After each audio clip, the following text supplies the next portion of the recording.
3年，数万公里，一共240天在房车上生活的日子。我们拖着清风房车从加拿大温哥华出发，翻过高山，越过雪地，穿过峡谷，也去过很多几乎所有我们以为不会再去第二次的城市。然后某一天，我们突然决定，那张地图还有一整个被我们忽略的右下角，佛罗里达。从温哥华到美国最东南角，这是一条横跨整个北美的路线，甚至我们自己都不知道这趟旅程能不能顺利完成。为了阳光还是海岸，故事已经开始，请坐好，跟着我们去探索未知。也许有一天，屏幕前的你也会做同样的事。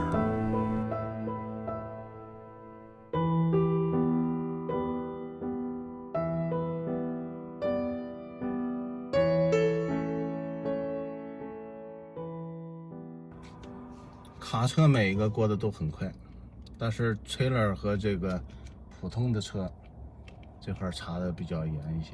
我们也是第一次开房车和车进入德州。对，护照还真没在前车里，对，在房车里。但我们随身带着驾照。它应该和加州的检查站性质是不一样的。对，加州嘛，主要就问你水果啊、木头啊。而且这个检查站它不是边境，它就是一个检查站。大概率是查非法移民啊，或者怎么样。我看它有狗。警犬。让警犬闻缉毒。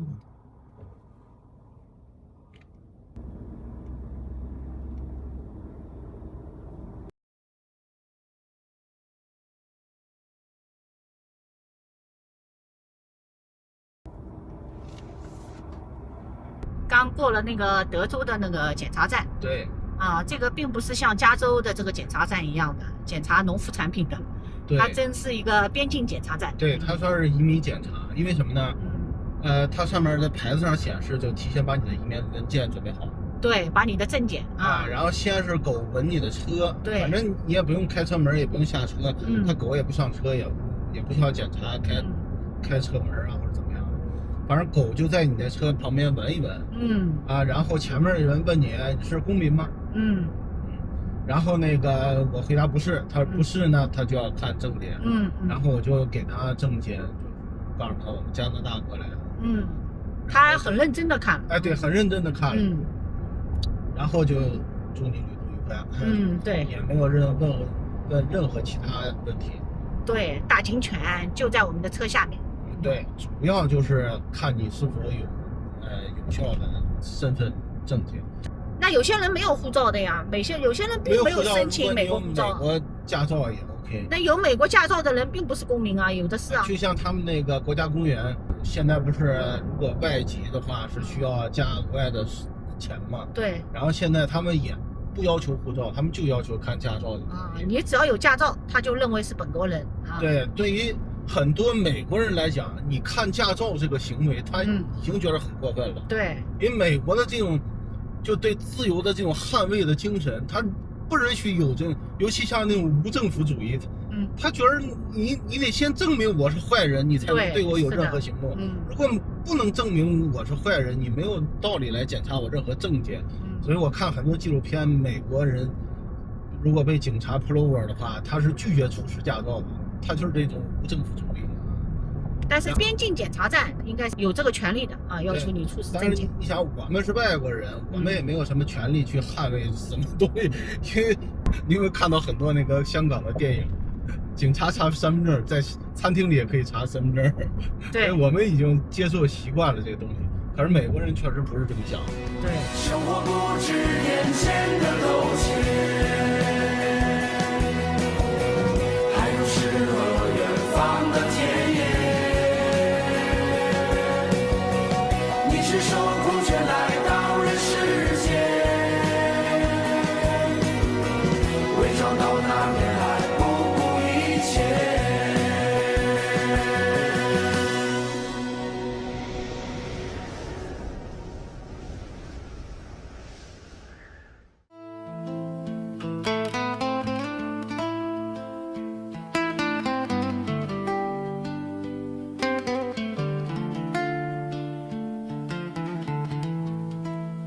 Me used to walk with a stone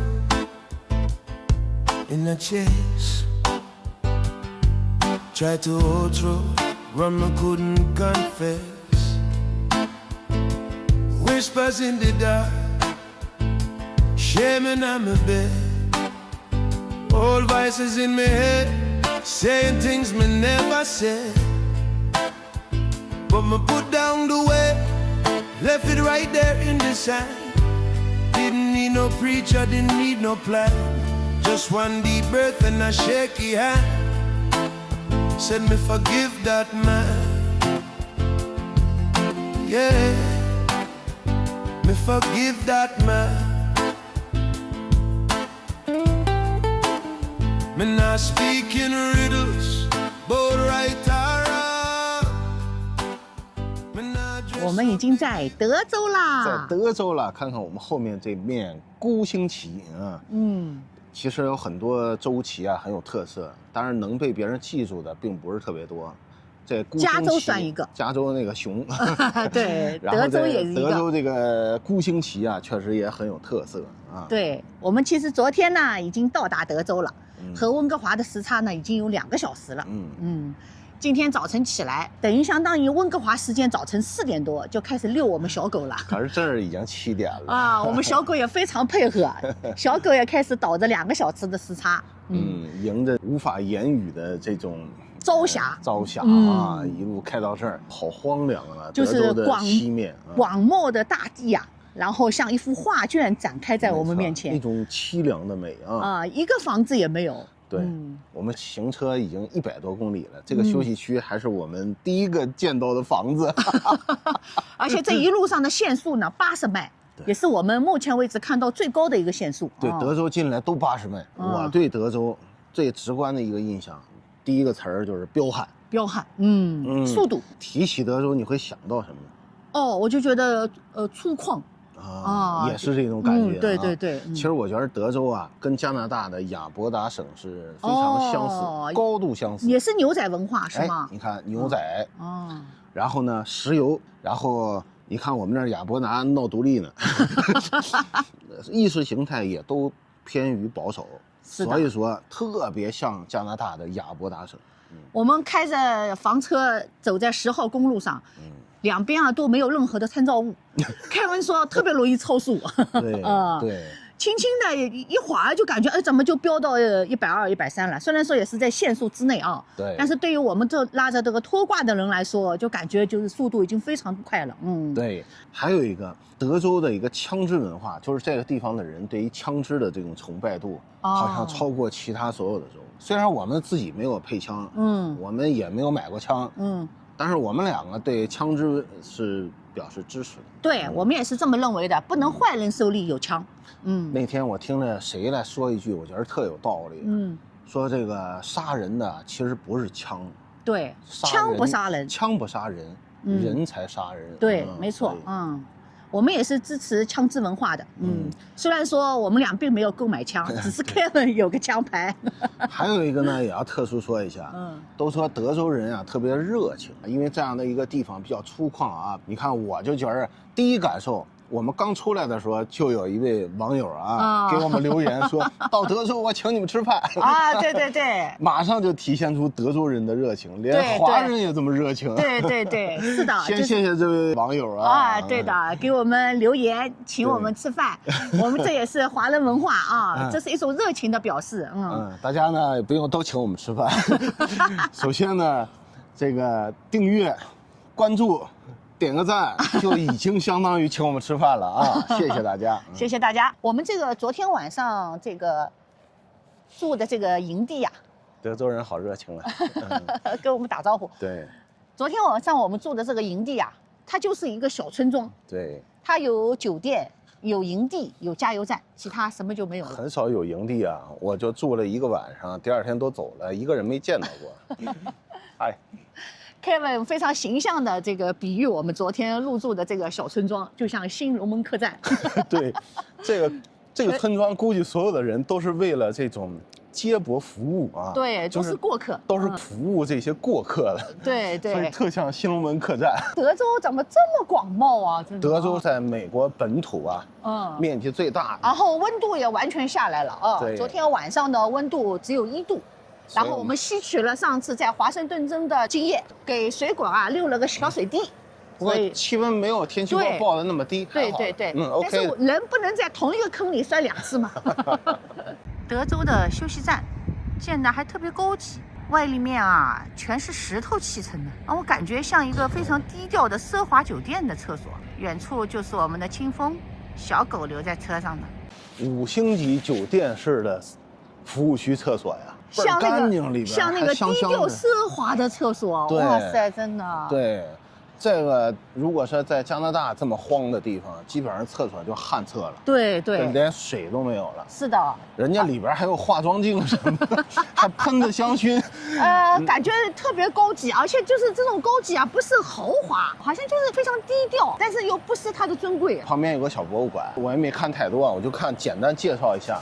他说这个西德州和这个新墨西哥交界的这个大范围地区啊，在远古时期是海洋。哦，这原来是海底是吧？对，所以在远古时期这里竟然是大海。我在想啊，是不是石油跟这个也有关系？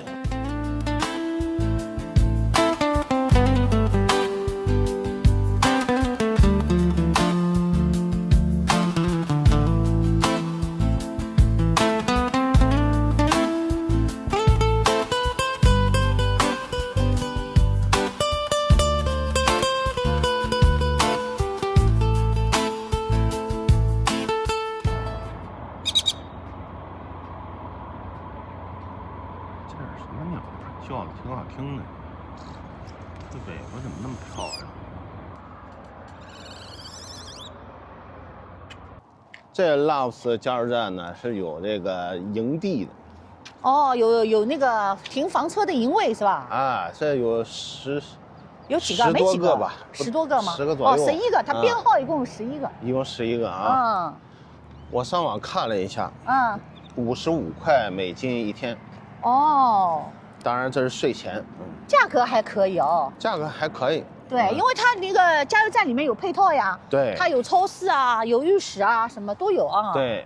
但是就是噪音响了一点。对，反正因为我们的路程会比较安排的比较平均一些。如果要是能赶到在这个地方，也是非常好的一个地方。对。你看都是水泥地面，旁边都是卵石啊。但是狗公园里边，不应该出现的东西太多。对。所以我们家小狗就不进去了。其实他明明给了那个狗的那个垃圾袋，但是好多人都，一咬牙就走了。只当没看见。它这个地方还有一个 dump station， 但是我看它仍然要10块钱。对。不是免费的，10块钱不便宜，反正就是这么个意思吧。反正我们平时也不用这些东西啊，就是救个急呗。你要野营好，今天这个沃尔玛什么挺好，就这样来排掉可以。对，这 Loves 它有不同的等级，它这个 Loves 就是有 RV 标志的，就是里边有一些 RV 房车服务的。我们因为昨天已经开了700公里了，对，所以说呢，这个其实我们出发前Kevin已经看到了，所以，但是如果昨天不是700公里，昨天500公里，说不定我们一脚就到这儿来了。蛮好的，我们也尝试一下。还有它有不同长度的那个晒啊，而且特别干净，都是水泥啊。对，都是水泥地。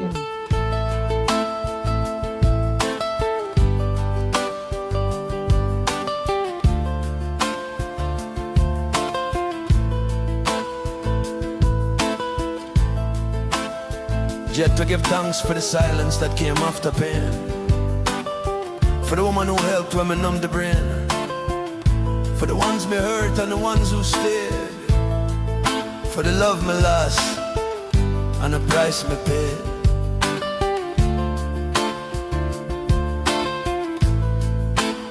Some me put down the way, didn't bury it, just let it go. Didn't rewrite the past, just let it flow. And if me falter again, me already know. Me can say me forgive that man.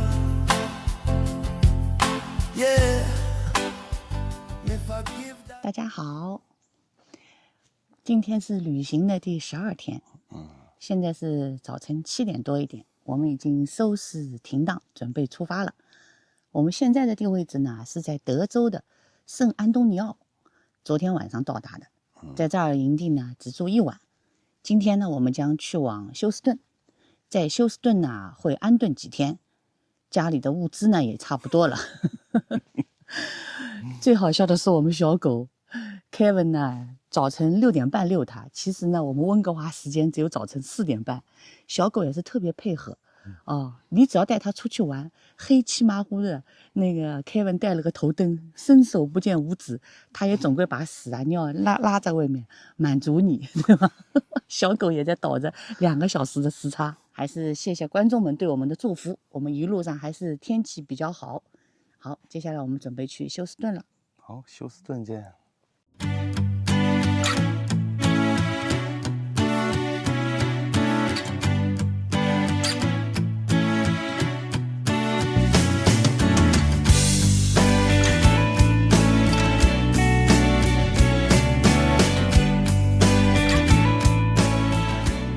我觉得我在这个德州啊戴这帽子都不太合适。我们有牛仔帽的。刚才就看着人家一个老牛仔啊，拉着后面的牛啊，还是马？玛莎拉蒂，啥玛拉蒂。然后下车戴着一个牛仔帽，蹬着一个牛仔靴啊。对。刚从那个商场里出来。我们曾经也有一个牛仔帽来着。对，但是这次没在。在黄石国家公园买的。对，所以这也是一个京都的啊，同一个京都的。都是牛仔这个文化啊。这个加油站呢是那个德州的品牌，对，叫 Buc-ee's， 对，挺有意思的啊，是个海狸，我还以为是上海迪士尼的琪琪和弟弟了，所以叫 Bucky 它名字就来源于这个 Bucky。这个加油站特别的大，一眼望不到头的加油枪，大概有100个左右吧，对，至少得有100个油泵。所以我们加完油呢，车也不用挪动啊，因为并不会妨碍别人加油。没错，把车停在这儿，我们待会儿呢进他的那个商场里去看看。据说商场里也是非常有特色啊。对，干净的厕所。美国啊是全世界最适合房车旅行的一个地方。对，就是它太友好了。它对你的这个房车的友好，从方方面面。对，加油站呀、公路啊、休息区呀，包括营地啊，包括你的洗澡啊，它都能给你解决。而且开在马路上的时候，很多司机都非常清楚房车的情况，没错，他们该让的让，该停的停，该超速的超速，大家都有这个默契。对，特别是他们汇路的时候。他们都会考虑到房车的速度。没错，没错。所以这个国家是对房车最友好的国家。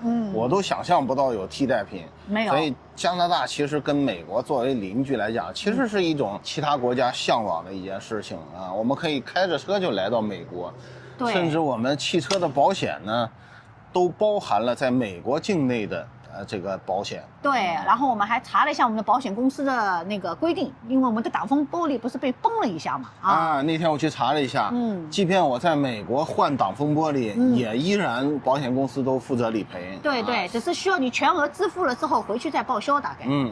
当然这也不是美国送给我们的，这是我们平时交保险的时候，没错，额外交的费用包含在里面。其实也就是我们的保费为美国的旅游做的贡献。当然你要不旅游，你是不是就稍微亏了点儿？对。所以有些人就说，哎呀，加拿大的那个保险价格特别贵啊，因为你没有用到有一些的功能。对，没有用到有一些很多延展的功能。没错，你没用到你就亏了，你用到最大的一个功能就可以美加通用。没错，包括我们现在用的电话都是美加墨通用。平时也会觉得加拿大的电话套餐比较贵，可是它包含了这样的功能，你要如果能来美国，你不就合算了？对，因为Kevin呢几年前就办了那个美加的套餐，我呢是去年刚办的。所以呢，我们2个人自从办了美加套餐之后呢，目前今天旅行第12天，我们的新链还没有开启。对，一直新链在里边放着，对，随时准备掏出来。新链也做了广告，从50美刀可以享受50G，现在变成50美刀可以享受100G，但是我们还是没有开启，所以说竞争有多好。这次出来不知道能不能省点给马斯克的钱。哎呀，他不用我们啦，他小 case 啦，真是的啊。都说开长途挺无聊的，开长途车的时候怎么能找到点乐趣呢？今天让我们给找到了点乐趣啊！是的，今天我们从圣安东尼奥开出来，准备往休斯顿走。然后从城中穿过呢，车速一直不特别快，因为车特别多。经过一段施工路段呢，发现前方有一辆车，车屁股后面写着一排字。是州警察，我觉得他们挺光明磊落的啊，在我们 BC 啊，警察后屁股车上是不标志的，是都在侧面。对，就是你要观察这辆车的构造，你才会发现这是辆警车。没错。然后呢，这个警车呢一直在我们的前面，我们呢掩护着它，慢慢的往前走。因为那条道啊，在施工就变成了2根路。对，2根路呢，我们自然就在右边开。对，那前面就有一辆警车。没错。那其实我就一直在跟着他开，他开的也不快，我也没有道理非要超他车。然后凯文已经有预感了，他就跟我说：“哎呀，我们这个掩护着他，别人会不会超车超上来啊？”因为我们车不是比较大吗？比较高吗？我说在这个角度，后边如果来个车呀，未必能看得到这个警车。对，他肯定看不到。如果他一超速，那马上就被警车拦下来了。果然后面开始来车了，先后来了3辆。对，先来了一辆小白，小白超过我们的时候并行，看到前方是洲际警察的时候非常乖，车速放慢，缓缓的从他身边驶过。第2辆来了个小红，小红也是这样，吓了一跳。小红吓一下，但是小红的车速控制的比小白快，他特别不自然。对，超我的时候超得很快的，到了警车的时候，突然发现他不超车了，放慢速度了，他竟然跟警车并行着开。小红后面有辆小货车啊，小货车蛮正常。对，这时候主角登场了，来了一辆白色的大皮卡。其实呢，它车速应该不是特别快。但是呢，在这种慢速车里呢，特别突兀。对，我估算了一下，我们的速度大概是60迈左右。那它的速度大概也就70迈左右。其实呢，它也谈不上有多快。但是呢，你就不能开得特别突兀。对。大家如果都这个速度，就你一个人快。对。那你就问题就出来了。再说，这主要是施工路段。我向来都秉持着这个警察的原则，我认为我是没有错的啊。很多车都在超速，城市里开的都很快，但是所有车都快，警察是不会抓人的。对。但是大家都一个速度，就你一个人特别突兀，跟这并来并去，超来超去，警察看见就逮你。因为这辆白色的皮卡超过我们的时候，才发现前面这辆警车。完了。他发现的时候，其实已经来不及了，他连踩了3个刹车。我也看到了。然后差点撞上前面那个小货车。慌了啊！对。然后我们这时候看到了非常有趣的一幕，发现警车从我们这根道变更到左面这根道，唰一下就并过去了。我们俩还在说呢，他为什么要变道呀？真的，但是他当时既没有亮灯，也没有鸣笛，跟了一会儿。对，跟了一会儿，跟了一小会儿。当这发现这个白色的皮卡变道又从左面变到右面，准备从出口出去的时候，他亮灯了。这个皮卡还变乖了，他还想并回来。对。结果警察亮灯了。对，彩色的灯亮起来的。然后彩色的美钞也会失去了，笑死我了啊！尤其像我们这个国外人士啊，游客啊，一定要小心，因为我们在这儿又不能上诉，对吧？没有时间开庭你也不可能来，罚你多少钱交多少钱，乖乖的。如果你不交，会影响你的路径。像德州这么大，我们不可能这辈子不带路过这里，对，所以肯定是要交罚款的。所以呢，凯文总结了一句，就是说，当你在洲际高速上要超车的时候，如果前方是辆大车，没错，你一定要考虑一下。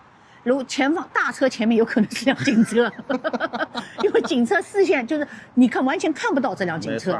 而且我们今天这次这一段时间啊，从亚利桑那州到新墨西哥州到德州，在这个10号洲际高速上屡次发现很多警察上班特别敬业。所以我发现啊，在西部这个10号高速、5号高速这种洲际高速，一定要小心。对，是的。高速警车啊非常多，哪怕在荒无人烟的地方。对，我们昨天早晨7点钟从那个德州那个新龙门客栈出发的时候，才7点0几分，就道上就有一个被警车给pull over了。对，是的，我就好奇，他们还有早班吗？早中晚班3班倒吗？起个大早赶个晚集，对，这就不划算了。所以大家自驾从亚利桑那州到新墨西哥州，一直到德州，2个事儿要注意，一个是警察，对，一个是容易爆胎，对。因为什么呢？亚利桑那到新墨西哥州再到这个德州啊，是一个小高原，对。那么这个高原本身气压比较低，那本身再加上紫外线特别强。因为车厢外的温度显示最多时候也只有25、6度，当然我们车里边就特别热。但是呢，这个阳光啊，这个照射特别猛烈，就像班夫国家公园那个，就有可能会把你晒伤。但是今天呢是多云，感觉呢就好很多了啊。而且呢，明明就是这个大冬天的还那么热，对啊，那么如果是夏天的话，那就更容易爆胎了啊。对，所以说10号洲际公路上两个是多的，一定要注意的，一个是洲际警察，还有一个就是爆胎的问题。特别如果你夏天来的话，那就更加是这样了。我们现在还是冬天，好的，那我们现在进里面看看。你好，你好，他说欢迎我们来德州。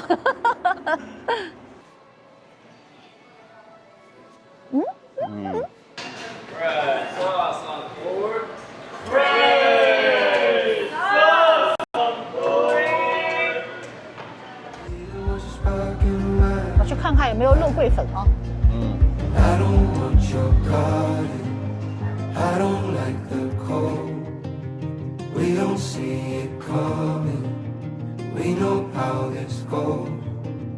Maybe it's just something that you say. Everything means nothing